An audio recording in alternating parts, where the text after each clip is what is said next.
जय साईं राम भक्तों। यदि कोई कितनी ही निंदा क्यों ना करे, फिर भी कटु उत्तर देकर तुम उस पर क्रोध ना करो। यदि इस प्रकार से इन प्रसंगों से बचते रहोगे तो यह निश्चित है कि तुम सदा सुखी रहोगे।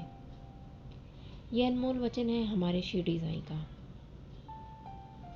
क्रोध या गुस्सा मनुष्य का सबसे बड़ा शत्रु होता है। यह हमारे स्वभाव में ही शामिल होता है, या यूँ कहें कि यह मानवीय स्वभाव है। जब क्रोध में भावनाएं उगल रही होती हैं तो मन अपनी स्थिरता खो देता है और वाणी अपना शील खो देती है। गुस्सा बढ़ने पर यदि आप इसे तुरंत ही खत्म करें तो ठीक रहता है, लेकिन जब क्रोध बेकाबू हो जाता है तो जीवन के सभी क्षेत्रों में समस्याएं उत्पन्न होने लगती हैं, जैसे कि शारीरिक, मानसिक, भावनात्मक या सामाजिक।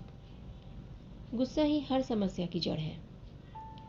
एक कहानी मैंने कहीं पढ़ी थी जो मैं आप सबके साथ शेयर करना चाहूँगी, जिसके अनुसार शांति नाम की एक औरत थी, लेकिन वो स्वभाव से बहुत क्रोधी थी, अपने नाम की बिल्कुल उलट। जब उसे गुस्सा आता तो वो गुस्से में छोटा बड़ा कुछ भी नहीं देखती थी और जो मुंह में आता वो बोल देती।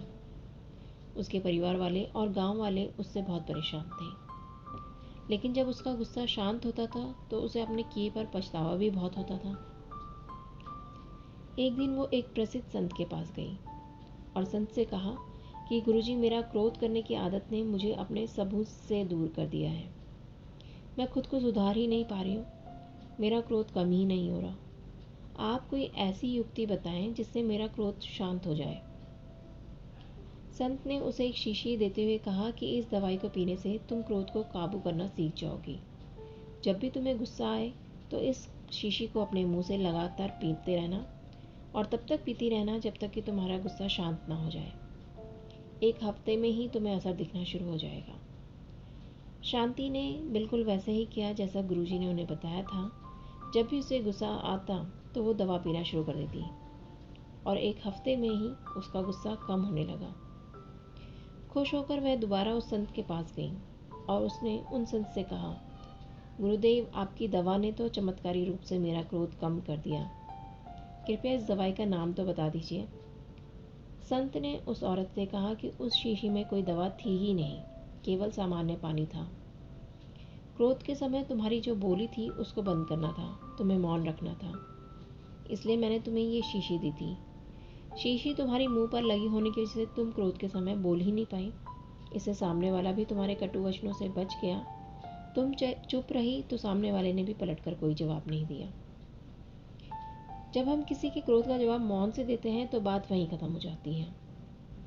इस कहानी की सीख यही है कि क्रोध को काबू करने के लिए सबसे अच्छा और कारगर उपाय है मौन। क्रोध आने पर अगर हम मौन रहेंगे या कटु वचन बोलने से बच जाएंगे तो आगे की कहानी वैसे ही खत्म हो जाती है।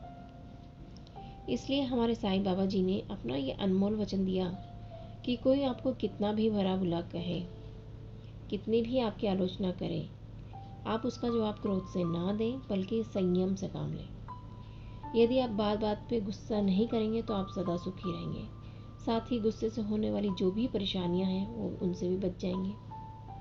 लेकिन इसका मतलब यह बिल्कुल भी नहीं है कि आप किसी की गलत बात सुने या कोई आप पर गलत इल्ज़ाम लगाए और चुप रहकर आप उसका समर्थन करें या उसे बढ़ावा दें। गलत को गलत कहना ज़रूरी है, लेकिन सही तरीके से, और साईं बाबा के नाम का जप करके और उस पर नियंत्रण करके हम अपने गुस्से को भी कंट्रोल कर लेंगे। साईं सबका भला करें। जय साईं राम।